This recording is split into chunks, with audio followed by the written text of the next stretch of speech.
이번에는 챕터 3 가봅시다. 여기하고 챕터 3, 챕터 4가 많이 어렵죠.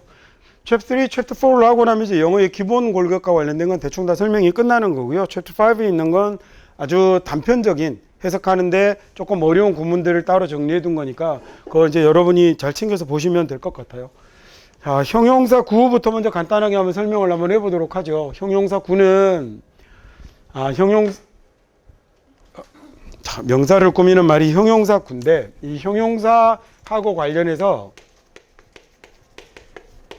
영어하고 한국어에서 아주 큰 차이가 있죠. 그래서 한국 사람들에게 어려운 게 바로 뭐냐면 한국어는 형용사가 무조건 어디에 있죠? 한국어는 형용사는 무조건 명사 앞에 있어요. 그건 단일 형용사가 됐건 형용사 구가 됐건 형용사 절이 되었건 한국어는 무조건 형용사는 명사 앞에 있어요. 그래서 왜 그렇잖아요. 유능한 강사죠. 이씨, 인간들이 강사 유능한이라고 하면 안 되죠. 강사 유능한이라고 하면 내 이름이 유능한이 되잖아요. 형용사가 길어져도 영어를 가르치는 강사라고 해야지 강사 영어를 가르치는 이런 말 없습니다. 아무리 길어져도 명사를 꾸미는 모든 형용사는 다 명사 앞에 놓이죠. 부산에서 태어나서 고등학교를 졸업하고 그 다음에 서울로 대학을 와서 아주 어린 나이에 학원 강사가 되고 잽싸게 이투스에 들어가서 정말 스타 강사로 그 평생을 잘 사다가 마지막에 헛발을 디뎌서 여기서 강의하고 있는 강사죠. 한 글자도 뒤로 안 가는 거예요. 한국말의 형용사는. 근데 영어는 이게 우리말하고 하버드 언어연구소에서 나온 책 보면 형용사 명사의 위치가 다르면 그 언어를 배우기가 그렇게 어렵대요. 외국어를 배울 때 아주 어려운 두 가지를 뭘 지적을 하냐면 그 책이 형용사 명사 즉 수식어와 피수식어의 위치가 반대인 언어. 이게 되게 배우기 어렵답니다. 우리말하고 영어하고 반대거든요. 그 다음에 또 하나가 동사 목적어의 어순이 반대인 경우 그 언어를 배우기가 어렵대요. 우리가 동사 목적어의 어순이 반대죠. 그죠? 근데 대부분의 지구상의 언어가 동사 다음에 목적어가 와요. 시간상으로 생각해보면 그런 것 같죠. 내가 때리고 맞는 놈이 나와야 되는데 우리는 나는 너를 때렸다라고 얘기하잖아요. 얼마나 사람 중심의 언어인지를 잘 보여주는 거죠. 나와 관계를 맺는 놈이 중심이 되고 그 다음에 동작이 설명되는 언어인데 영어는 사실 영어 문장을 쭉 이렇게 늘어놓고 보면 걔네들이 다 시간 순서대로 다 열리죠. 내가 문을 발로 차서 열었다라고 하면 우리말은 어때요? 내가 문 발로 차서 열었다가 되는데 영어는요. 발 차고 문 보이고 열리죠. I kicked the door open 이렇게 적히잖아요. 그러니까 영어는 그 어순이 쭉 보고 있으면 실제로 사건이 진행되고 있는 순서를 슬라이드처럼 만들어 놓는 게 영어의 어순이에요. 수준 높다. 이까지 것들한테. 자, 아닙니다. 진심이 쑥 새 나왔네. 근데 영어는 이제 어떤 영어이냐면 영어는 우리말하고 다르게 그 얘기 아직 덜 맺었죠.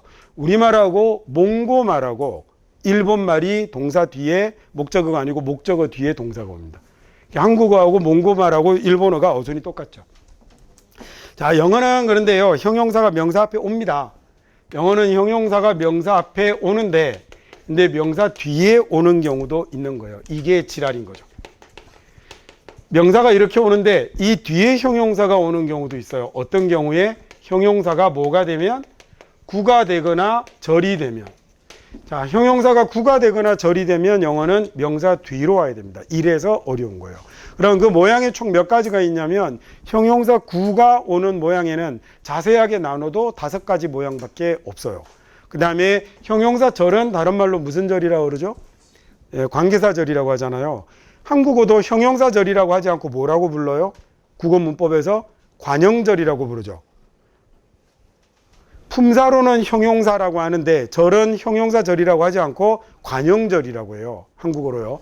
영어 문법도 형용사 절이라고 하지 않고 관계사 절이라고 부르는 거죠. 근데 관계사 절이 곧 형용사 절입니다. 우리말하고 다르게 영어는 형용사 구나 절이 되면 즉 형용사가 2개 이상의 단어로 되면 그때는 명사 뒤로 가야 되는 거예요. 단일 형용사이면 크고 예쁜 이런 말은 앞에 갑니다. 그건 형용사가 2개여도 and로 연결된 건 각자 따로따로 독립됐다 보고 걔네들은 앞으로 가는데 구나 절이 되면 뒤로 가는 게 영어 어순의 일반적입니다. 유럽 언어들이 대부분 다 뒤로 가죠.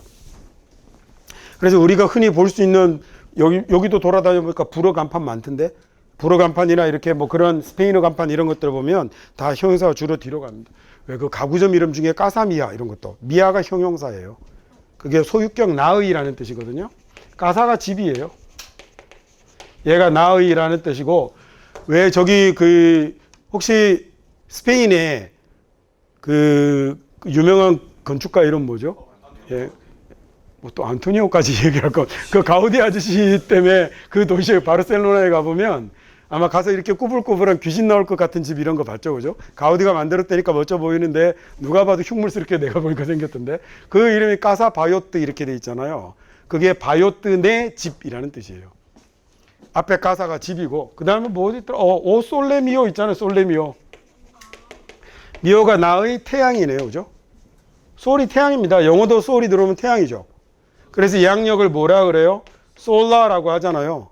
왜? 그래서 태양을 막으면 막다라는 말 앞에 서서 파라솔이라고 하잖아요. 뭐예요? 지네들이 몰라갖고 무식해갖고는. 그 다음에 남들 다 아는 건데. 자, 그러면 이제 형용사 구의 모형을 한번 정리를 한번 해보겠습니다. 앞쪽에 명사가 이렇게 있고 앞에 명사가 나오고 뒤에 형용사가 나오는 구만 할게요. 저는 챕터 4에 들어가서 하겠습니다. 형용사가 첫 번째 나타나면 어떤 경우가 있냐면요.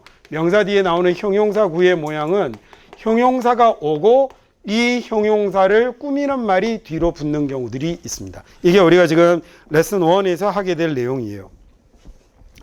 자, 이건 그냥 형용사를 그냥 예쁜이라고 하지 않고 우리 반에서 제일 예쁜 이렇게 얘기하면 그러면 예쁜이라는 형용사를 꾸미는 우리 반에서라는 뭐가 붙었냐면 전치사구가 붙은 거거든요.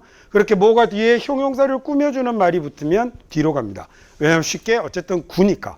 두 단어 이상으로 만들어져 있는 말은 뒤로 갑니다. 자, 그 다음에 형용사구 중에 아주 대표적인 게 또 하나 뭐가 있냐면 전치사구가 하나 있죠.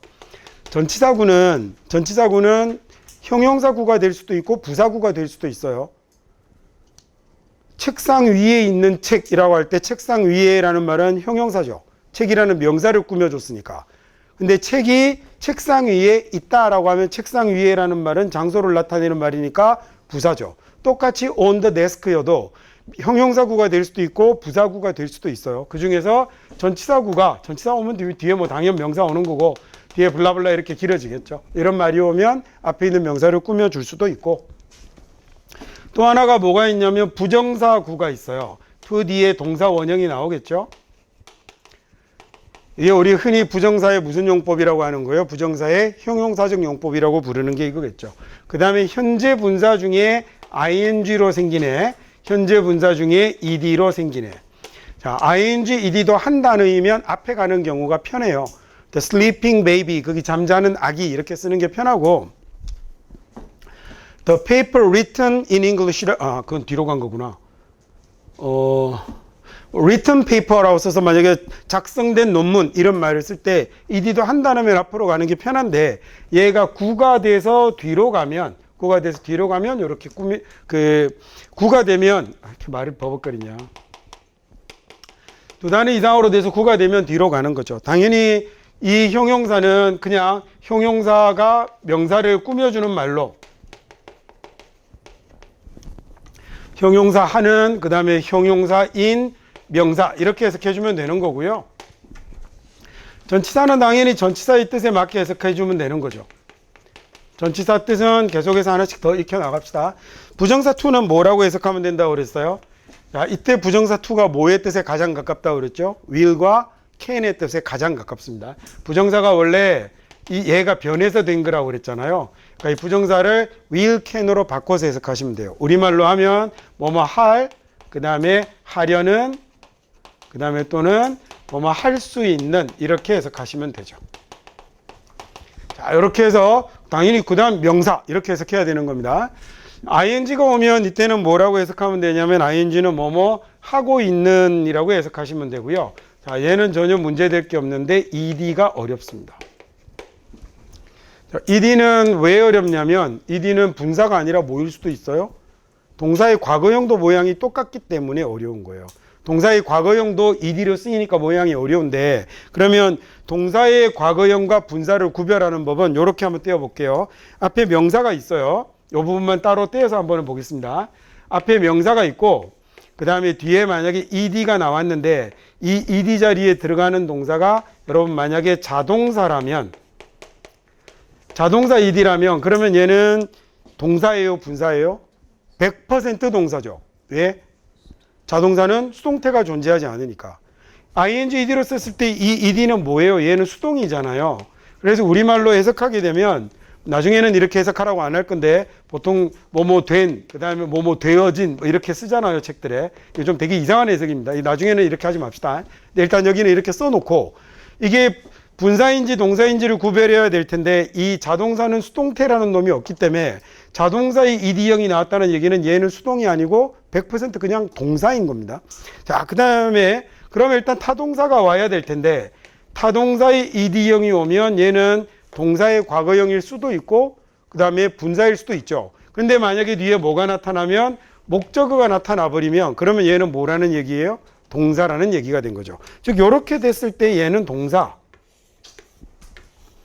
자, 얘는 동사예요. 즉 앞에 있는 명사를 꾸며주는 분사가 아닌데 근데 만약에 앞에 명사가 있고 뒤에 타동사가 나타났는데 타동사의 ed형이 있는데 뒤에 만약에 뭐가 나타나냐면 첫 번째 제일 많이 여러분이 볼 건 뒤에 전치사가 오는 거 제일 많이 볼 거예요. 전치사가 왔다라는 얘기는 문장이 끝났다는 얘기예요. 쉽게. 목적어가 있는 자리라면 전치사가 올 수 없거든요. 목적어까지 쓰고 전치사가 와야 될 거니까. 그러니까 전치사가 왔다라는 얘기는 얘가 동사가 아니라 앞에 있는 명사를 꾸며준다는 얘기죠. 자, 그 다음에 똑같이 이제 VT라고 쓸게요. 타동사의 ed형이 왔는데 타동사를 VT, 자동사를 VI라고 표기합니다. 그 다음에 타동사의 ed형이 왔는데 뒤에 만약에 부사가 왔다라는 얘기는 얘도 그럼 문장 완료됐다는 얘기거든요. 그러면 동사가 아니라는 얘기입니다. 그 다음에 마찬가지로 타동사의 ed형이 왔는데 뒤가 만약에 동사가 왔다라는 얘기는 자동으로 앞에 있는 놈이 동사가 아니라는 놈이 되는 거겠죠. 이렇게 생겨먹은 놈은 앞에 있는 명사를 꾸며주는 즉 요 ed형에 해당이 된다는 거죠. 학생들이 요거하고요 1번 그냥 5번 해석 잘 못합니다. 익숙하지 않아서 그런가 봅니다. 근데 얘도 많이 보면 잘 할 수 있거든요. 근데 얘는 무조건 한 지문에 하나씩 나타나고 그러지는 않아요. 관계대명사는 금방 익숙해지는 이유가 관계대명사는 안 나타나는 지문이 없거든요. 한 지문에도 많이 나타나면 막 7개, 8개 나타나니까 금방 훈련이 돼서 자기 있게 되는데 얘는 진짜로 잘 안 나타나요. 그 다음에 얘는 나타나도 얘는 문장이 길어지면 힘들긴 힘듭니다. 그러니까 얘를 머릿속에 이 이론을 일단 잘 집어넣고 그 다음에 이제 자꾸 풀어보셔야 되는 거죠. 수학 공식 외웠다고 문제가 바로 풀리는 건 아니죠. 자꾸 하다 보면 익숙해져서 감각이 탁 생기잖아요. 나중에 인수분해 같은 경우는 예를 들어 양쪽에 이렇게 서로 곱하기를 해봐야 되는 경우 처음에는 복잡한데 나중에 딱 보면 뭔가 맞을 것 같은 촉이 생기잖아요. 운이 아니라 많이 해봐서 많이 반복 훈련을 해봐서 생긴 뭐예요? 그게 뇌과학자들은 그걸 느낌이라고 하더라고요. 거기에다가 feeling이라는 단어를 쓰는데 뇌과학자들은 그게 단순하게 생긴 게 아니라 자급 기억에서 워낙 많은 활동들을 하다가 가장 적절한 이미지를 인출을 해내는 능력이랍니다. 사실 생각해보면 야구 선수들이 공이 날아오는데 그 투수도 막 시속 150km로 상상을 초월하는 속도로 날아오는 거잖아요. 테니스 선수들의 서브가 시속 200km로 날아오거든요. 그 무슨 논리적으로 사고하고 이러고 있으면 공 다 지나가고 없다고요. 근데 축적된 훈련이 그냥 거기에 가장 맞는 각도와 대응 방식을 만들어내게 되는 거죠. 엄청난 훈련량이 그걸 만들어내는 거잖아요. 그래서 처음 인수분해 공식 배울 때 5번 이거 잘 안 되는데 고등학교 2, 3학년들 주면 껌처럼 해버리거든요. 그러니까 그것처럼 얘도 많은 문장을 보다 보면 여러분도 자동적으로 할 수 있어요. 근데 그만큼 결국은 읽기라는 건 언어라는 건 많이 여러분이 인풋을 해보셔야 그래서 그게 충분하게 인출이 될 정도로 많은 훈련이 되어야만 하는 거죠. 그러니까 학교에서 구문 독해책 이런 거 숙제로 내주면 좀 개기지 말고 제때 이렇게 좀 잘 챙겨서 공부하는 게 다 이게 내 실력을 올리기 위해서구나. 아, 내가 이걸 왜 해야 하나 이런 생각하지 마시고 좀 잘 챙겨서 공부를 좀 해보세요. 구문 독해 공부는 그런 점에서 도움이 되는 게 모아서 하니까. 그죠? 일반 독해지문은 중요한 것만 나오니까 말 잘못했어요. 중요한 게 많이 나오니까 일반적인 독해지문을 갖고 공부하는 게 좋은데 일반적인 독해지문만 갖고 공부하다 보면 예를 들어 형용사가 먼저 나오고 그 다음 as가 나오고 주어 동사가 나오면 이때 as는 do의 의미를 가지는데 여러분이 EBS 수능 특강 한 권을 다 풀어도 얘는 한 번 나올 듯 말 듯 하거든요. 그러니까 얘는 자주 반복해서 볼 수 없기 때문에 머릿속에 남기가 힘들어요. 그러니까 이런 책은 이런 건 국문독해책에서 한 10개쯤 모아서 공부를 해버리고 자기 걸로 계속 갖고 있는 게 유리하겠죠. 어떤 말인지 아시겠죠? 그러니까 국문독해라는 건 이런 것들을 지문에서 만나기 위해서 내가 내용들을 정리하는 건데 그때 장점은 잘 안 나오는 놈들도 반복해서 훈련할 수 있는 기회가 있다는 거죠. 근데 물론 그 이후에는 마치 왜 처음에 인수분해 공부하면 각각의 공식별로 비슷한 숫자의 문제를 풀어보잖아요. 근데 실제로 나중에 수학 문제를 풀다 보면 비슷한 횟수로 나오는 건 아니죠. 근데 공부는 실제로 나오는 문제를 갖고 공부를 해야 되는 것처럼 영어 실력이 진짜로 늘어나는 것도 정상적으로 생겨먹은 지문을 갖고 공부를 하는 게 가장 좋은 거예요. 다양한 소재와 다양한 난이도의 지문이 있는 것들을 갖고 공부를 하셔야 되는 거죠. 그래서 이런 책만 봐서도 안 되고 그 다음에 지문만 봐서도 안 된다는 거예요. 이거 한번 정리를 잘 하시고 나면 지문으로 돼 있는 거 공부하면서는 걔중에 내가 잘 모르는 문장들은 마치 국문독해책 공부하듯 정확하게 또박또박 챙겨서 공부하셔야 그게 온전히 자기 걸로 남겠죠. 자, the most important person to this project라고 안 썼네요.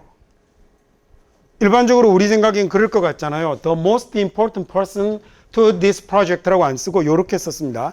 그래서 왜 그러냐면 이 프로젝트의 중요한이라고 얘가 형용사를 꾸몄기 때문에 얘가 형용사 뒤로 가버린 거죠. 그래서 이 프로젝트의 가장 중요한 사람은 이라고 할 때 얘가 주어이고 얘가 동사가 된 겁니다.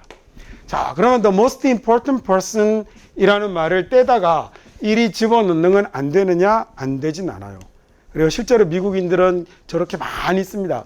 지난번에 어디 책을 보니까 6대4 정도 비율 되던데 일단은 원칙적으로는 이게 맞다라고만 알아두세요. 근데 실제로 여러분이 영어 문장 보다 보면 제가 얘기했던 most important이 가운데 여기 껴있는 경우들도 꽤 많이 봐요. 이거 안 된다 그러잖아요. 부정사의 부정은 어디에 있어야 된다 그러죠? not to go가 맞죠? 여러분 영자 신문한 펼쳐봐요. 얼마나 많이 나오나. 그러니까 실제로 규범 문법으로 이러하다라고 얘기하는 거하고 약간의 어감 차이라도 살리기 위해서 다른 방식으로 사용하는 거하고 조금 이렇게 다르죠. 제가 원래 어릴 적부터 영어 공부를 싫어했어서요. 문법적으로 틀린 말이죠. 근데 많이 사용되는 이유는 그 말이 담고 있는 약간의 묘한 어감이 있기 때문이죠. 제가 이걸 어릴 때부터 좋아했기 때문에 라고 하지 않고 좋아라 해서 이런 말 쓰는 사람들 있죠. 그 말이 갖고 있는 묘한 어감이 있거든요, 차이가. 그래서 미국 애들도 그런 경우에 물론 제가 조금은 극단적인 예를 든 거긴 한데 그런 경우로 안 쓰는 건 아닙니다. 그냥 무조건 이게 맞다라고 요즘 나중에 또 들고 와서 뭐라고 질문들 하고 그러셔서 if가 안 된다고 하는데 주어 자리에 쓰는 놈들이 나오는 거하고 똑같은 거예요. 그 다음에 두 번째 볼까요? A knowledgeable person, 똘똘한 사람이라고 안 하고 about computers라는 말이 knowledgeable을 꾸며줄 거기 때문에 통으로 형용사구가 앞에 있는 주어를 꾸며주기에 문장을 배치한 겁니다. 그래서 컴퓨터와 관련해서 지식이 있는 사람들은 더 많은 구직의 기회가 있죠. 일자리를 얻을 더 많은 기회가 있죠. 자, 세 번째 죄인이 형용사가 바로 떴네요. responsible for the mistake, 그 실수에 책임이 있는 죄인은요 has been fired, 해고당한 겁니다. 혼자 또 불 붙었다 그러지 말고요. 해고당한 겁니다. 해고하다라는 말이 제일 많이 쓰는 게 fire이에요. 그 다음에 lay off라는 말도 많이 씁니다. lay off라는 말도. 그 다음에 students eligible이라고 하면 얘는 자격 있는 이라는 얘기거든요.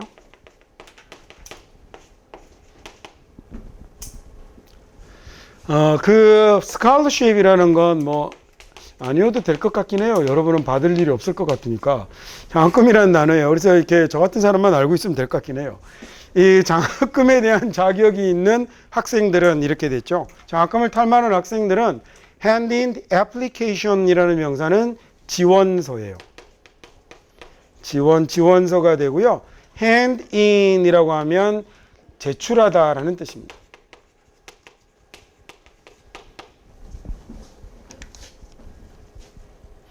형용사가 뒤로 가서 앞에 있는 명사를 꾸몄습니다. 자, 그러면 일과는 지금 이제 그 경우를 볼 건데 1번 문장 한번 해볼까요? 이거 한다라고 하고 있는 거니까 이과에서 해석을 못 하진 않을 거예요. 근데 다른 지문에서 봤을 때 해석할 수 있도록 잘 챙겨서 공부해 두세요.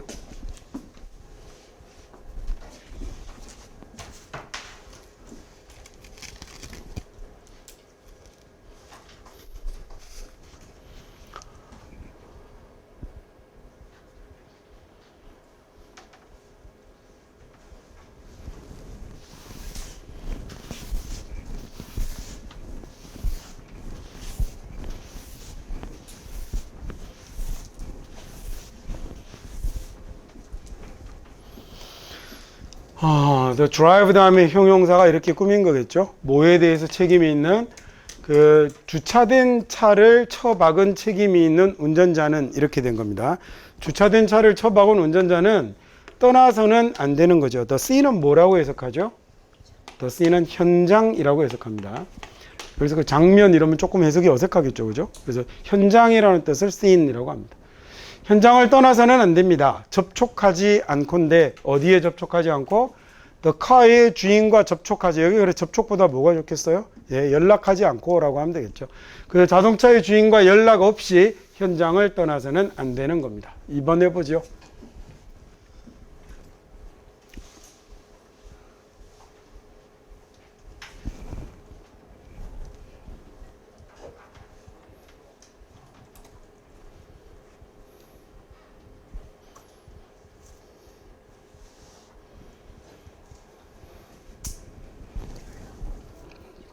굉장히 특별하게 복잡하고 어려울 건 없습니다.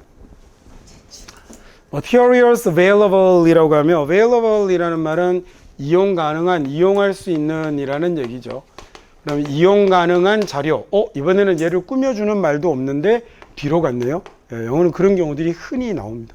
원래 유럽 언어들이 한 단어짜리도 뒤로 가는 경우들이 많아서 그래서 한 단어의 형용사밖에 없는 게 명사 뒤로 가서 앞에 있는 명사를 꾸미는 경우 자주 보실 수 있습니다.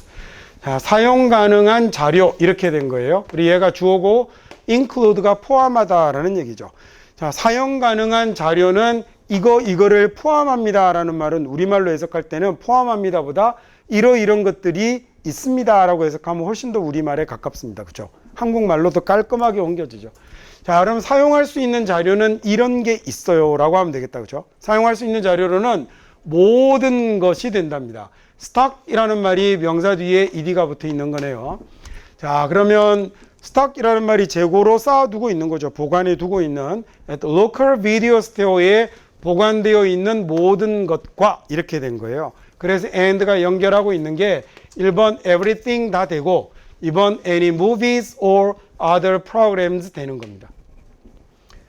지역 비디오 가게에 있는 동네 비디오 가게에 보관하고 있는 모든 것하고 그 다음에 또 하나가 영화나 다른 프로그램하고 그거 다 사용할 수 있습니다. 어떤 영화나 프로그램이냐면 TV상으로 24시간 선택할 수 있는, 즉 방송국에서 시간에 딱 그 시간에만 송출하는 거 말고 우리가 VOD라고 그러잖아요. 내가 언제든지 볼 수 있는 24시간 볼 수 있는 OTT 같은 게 대표적이잖아요. 그래서 그런 것들은 다 이 자료에 포함이 됩니다라는 거죠. 역시 지문에서 뚝 떼놨더니 조금 말이 어색합니다. 3번 해볼까요?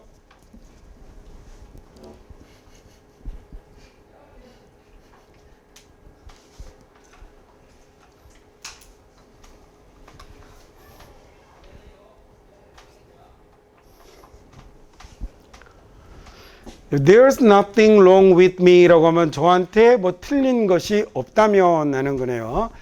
그 다음에 나에게 뭐 잘못된 것이 없다면 thing이라는 명사는 지금 이 명사를 꾸미는 말이 뒤로 가 있기도 하지만 길어져서 이 thing으로 끝나는 놈은 안 길어도 형용사는 다 뒤로 가야 됩니다.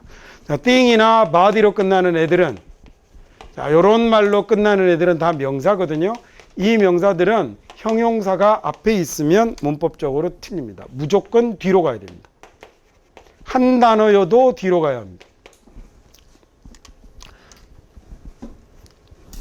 특별한 것이라고 할 때 그래서 special something이라고 쓰면 틀리고요. 어떻게? something special이라고 써야 합니다. 자, 그 예만 들면 계속 something special을 꼭 항상 예로 들죠. 혹시 이유 아세요? somebody를 써도 되고 important을 써도 되는데 꼭 something special만 쓰잖아요. 그런 거 혹시 못 느끼셨어요? 예로 맞힐 수 있을까? 자, 어쨌든 nothing wrong with me, 나에게 잘못된 것이 없다면 어쩌면 우주에 뭔가가 잘못됐을 겁니다 라고 하면 정신세계가 저하고 비슷한 놈이군요. 왜냐면 something special이 아주 유명한 위스키 이름이에요. 그 다음에 이제 4번 해석해 볼까요?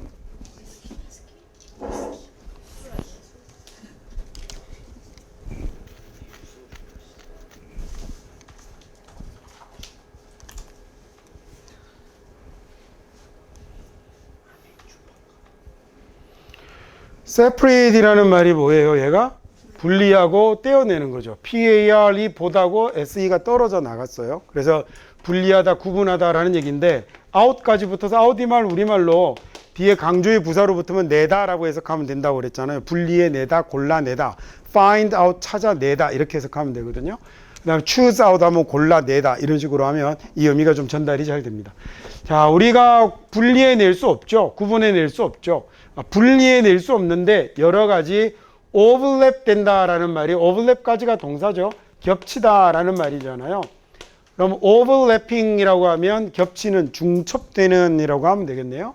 자, 여러 가지 중복되는 기술을 분리해낼 수는 없는 겁니다. 어떤 기술이냐면 이렇게 명사 뒤에 형용사가 들어오면 앞에 있는 명사를 꾸민다고 생각을 하세요. 뭐를 책임졌던 또는 뭐를 담당했던, 영화 반지의 제왕을 담당했던, 즉 반지의 제왕에 사용이 되었던 이런 중첩된 여러 가지 기술들을 분리할 수는 없는 거죠. 자, 다음 5번 해봅시다.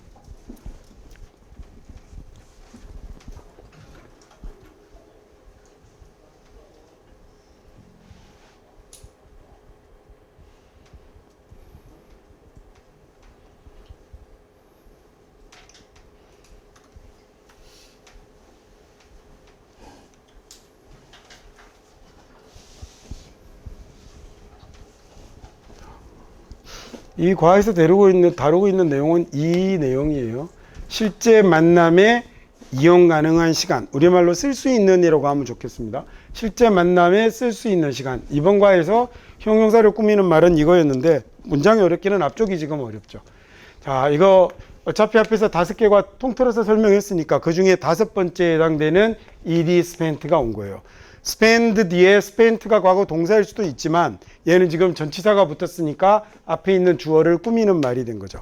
그러면 어디에 쓰여진 시간이냐면 온라인 활동에 쓰여진 시간입니다. 누구와의? 자기 자신의 멤버들과의, 즉 자기 자신의 사전 선택된 커뮤니티와의 온라인 활동에 사용된 시간이에요. 예를 들어 내가 무슨 이 덜 떨어진 고등학생들 이런 모임에 가입해 있으면 여러분은 필수 가입이겠군요. 그 덜 떨어진 고등학생들의 모임에 그 멤버들하고 온라인으로 상호작용을 하느라 쓰는 시간을 얘기한 겁니다. 그 시간은 그 다음에 이 자리에 나오는 lives가 그래서 동사가 된 거죠. 와, 이런 것도 문법 문제로 만들면 어렵겠는데요. live는 남기다라는 얘기잖아요. 그러니까 적은 시간을 남겨주게 되니까 시간을 많이 이제 소비하게 된다 뭐 이런 얘기죠. 어디에 쓸 수 있는 시간을 줄여놓게 되냐면 실제 만남에 쓸 수 있는 시간을 줄이게 되는 거죠. 누구와의 만남이에요? wide variety, 그러니까 굉장히 광범위한 다양한 사람들과의 실제 만남에 이용할 수 있는 시간을 확 줄여놓게 되는 거죠. 자, 그 다음 6번 해볼까요?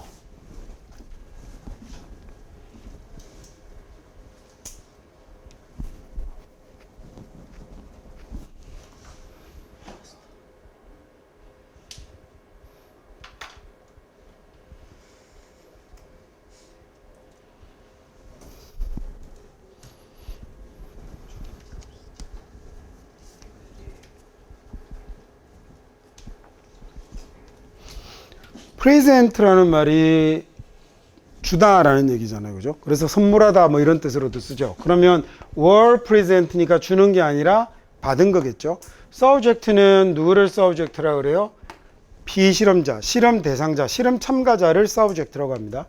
자, 실험 참가자들인데요. 실험 참가자들. 근데 뭘 받았냐면 다양한 모양의 여러 가지 모양의 파스타를 받았던, 링기니도 받고 뭐 스파게티니도 받고 이렇게 뭐 다종다기한 모양의 이렇게 파스타를 받았던 이런 비실험자들은 보여줬죠. 얘네들이 뭘 보여줬냐면 점점 더 늘어나는 히다닉 등급을 보여주는데, 히다닉 이거 단어 너무 어렵네요. 얘가 쾌락의, 향락의 이런 뜻입니다.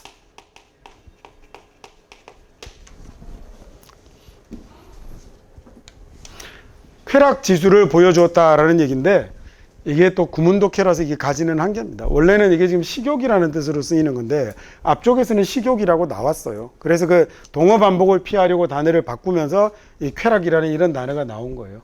자, 그리고 또 늘어난 뭘 보여줬냐면 에너지 컨섬션이 무슨 뜻을 갖고 있죠? 섭취라는 뜻을 갖고 있습니다. 에너지 섭취를 보여줬는데 relative to라고 하면 뭐뭐와 비교해서 저 뭐뭐 우리말로 할 때 뭐뭐에 비해 이렇게 해도 아주 잘 어울리죠. 자, 얘네들에 비해서 쾌락 지수도 높았고 에너지 섭취량도 많았다라고 했거든요. 누구에 비해서냐면 이번에 실험 참가자들은 ing 앞에 있는 명사 꾸몄습니다. 어떤 실험 참가들이냐면 오직 한 가지 모양의 파스타를 먹은 사람들에 비해서 여러 가지 모양의 파스타를 받았던 사람들이 훨씬 더 만족도도 높고 더 많이 처먹더라 뭐 이런 얘기를 하는 거죠. 자, 다음 7번 해볼까요?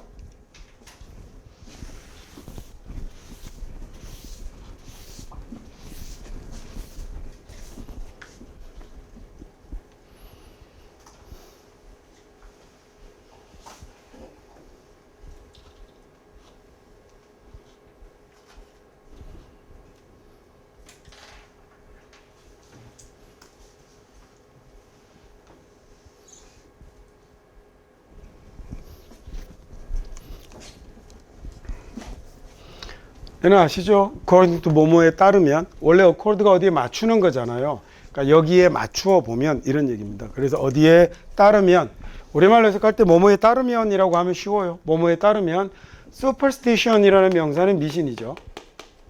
자, 미신은 미신인데 이 명사를 형용사가 뒤에서 꾸몄군요. 그죠? popular superstition이라고 하지 않은 건 in many countries가 앞에 있는 popular를 꾸미고 있어서 그래서 형용사 구가 뒤로 갔습니다. 많은 나라들에서 인기 있는 이런 미신에 따르면 it's bad luck, 이 나쁜 운이랍니다. 불운난 거랍니다. trim이라는 말이 깎다라는 뜻이에요. 근데 깎아서 다듬는 것까지 보통 포함하죠. 그래서 손톱 깎는 걸 trim이라고 합니다.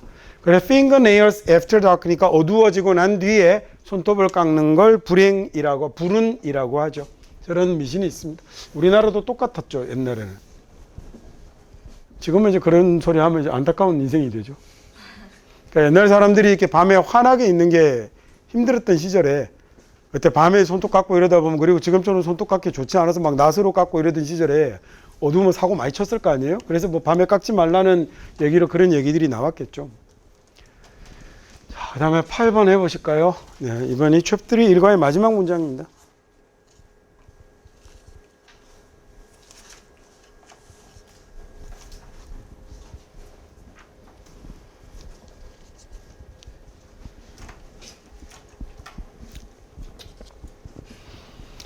starvation이라고 하면 기근 굶주림이에요.